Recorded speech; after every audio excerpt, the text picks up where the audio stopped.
ଯେଉଁ ଭାଇମାନେ out of କଣ୍ଟ୍ରିରେ job କରୁଛନ୍ତି, ଆପଣମାନେ ଯେତେବେଳେ ଆପଣଙ୍କର ଘର ଲୋକକୁ ପଇସା ପଠାଉଛନ୍ତି, ଆପଣ ଡାଇରେକ୍ଟ ଯାଇକରି ବ୍ୟାଙ୍କରେ ଡିପୋଜିଟ୍ କରନ୍ତୁ। କୌଣସି ଏଜେଣ୍ଟକୁ, ସୁପରଭାଇଜର, ମ୍ୟାନେଜର, ସାଥୀ, ସାଙ୍ଗ କୁ ପଇସା ଦିଅନ୍ତୁ ନାହିଁ ପଠାଇବା ପାଇଁ। ଏହା ପଠାଇବା ଦ୍ୱାରା କ'ଣ ଅସୁବିଧା ହୋଇଥାଏ ଆସନ୍ତୁ ଜାଣିବା। ନମସ୍କାର, ମୁଁ Ajit Kumar Goud, cyber police station Brahmapur. ଆପଣମାନେ ମୋର ସାଇବର ଆୱାରନେସ୍ ପେଜ୍କୁ ଫଲୋ କରନ୍ତୁ, ସଚେତନ ହୁଅନ୍ତୁ, ଆପଣଙ୍କର ପରିବାର ଲୋକଙ୍କୁ ସଚେତନ କରାନ୍ତୁ, ଆଉ এই ଭିଡ଼ିଓଟିକୁ ବହୁତ ମାତ୍ରାରେ ସେୟାର କରନ୍ତୁ, ଯାହାଫଳରେ ସମସ୍ତଙ୍କ ପାଖରେ ପହଞ୍ଚି ପାରିବ। ଆଉ ଯଦି ଆପଣଙ୍କୁ ମୋର ଭିଡ଼ିଓଟି ଭଲ ଲାଗେ ତେବେ ଲାଇକ୍ କରନ୍ତୁ। ତାହେଲେ ଆସନ୍ତୁ ଜାଣିବା। ଆଜି ଜଣେ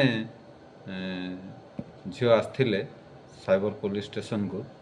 ତାଙ୍କର ବ୍ୟାଙ୍କ ଆକାଉଣ୍ଟରେ ଲକ୍ଷେ ଟଙ୍କା ହୋଲ୍ଡ ହୋଇଯାଇଛି, ଆଉ ତାଙ୍କ ବାପାଙ୍କ ବ୍ୟାଙ୍କ ଆକାଉଣ୍ଟରେ 45,000 ଟଙ୍କା ହୋଲ୍ଡ ହୋଇଯାଇଛି। ତ ତାଙ୍କର ବଡ଼ ଭାଇ ଆବୁଧାବିରେ ରହୁଛନ୍ତି। ସେ ତାଙ୍କର ବାପାଙ୍କୁ 45,000 ଏବଂ ତାଙ୍କ ଭଉଣୀକୁ ପଠାଇବା ପାଇଁ ସେ ଗୋଟେ ଲୋକଙ୍କୁ ସେଇଠିର ଆବୁଧାବିର ଗୋଟେ ଲୋକଙ୍କୁ ସେ ସେଇଠିର କରେନ୍ସି ଦେଇଥିଲେ। ଆଉ ସେ କ'ଣ କରିଥିଲେ, ସେ ଯେଉଁ ପଇସା ଆସିଥିଲା ସେଇଟା ଗୋଟେ ଫ୍ରଡ଼୍ ପଇସା ସେ ପଠାଇ ଦେଇଥିଲେ। ୟୁପିର ଗୋଟେ ଲୋକର ସେ ଅନଲାଇନ୍ ଯେଉଁ ଟ୍ରେଡ଼ିଂରେ ସେ ଫ୍ରଡ଼୍ ହେଇଥିଲା। ସେଇ ଡାଇରେକ୍ଟ ସେଇ ଲୋକର ଆକାଉଣ୍ଟରୁ ଏଇ ଯେଉଁ ଆଙ୍କର ଆକାଉଣ୍ଟକୁ ପଇସା ଆସିଥିଲା।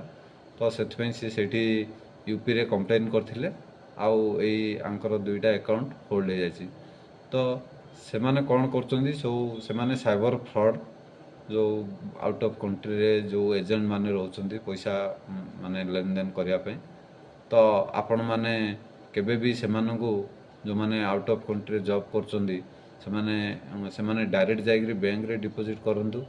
ଆପଣ ଟିକେ ପରିଶ୍ରମ ହେବ, ଆଉ ଅଧିକ ପଇସା ବି ଖର୍ଚ୍ଚ ହେବ, ଆଉ ଟାଇମ୍ ବି ବହୁତ ମିଳୁନି ବୋଲି କହୁଛନ୍ତି। ତାଙ୍କର ଯେଉଁ ରିଲେଟିଭ୍ ଆସିଥାଉଛନ୍ତି, ଆଉ ଅଧିକ ଚାର୍ଜେସ୍ ଲାଗୁଛି, ଦୂର ଥାଉଛି, ଏମିତି ବିଭିନ୍ନ ପ୍ରକାର ସମସ୍ୟା ଥିବା ଯୋଗୁଁ ସେମାନେ ସୁବିଧା ପାଇଁ ଏଜେଣ୍ଟମାନଙ୍କୁ ପଇସା ଦେଇ ଦେଉଛନ୍ତି। ଏହା କରନ୍ତୁ ନାହିଁ।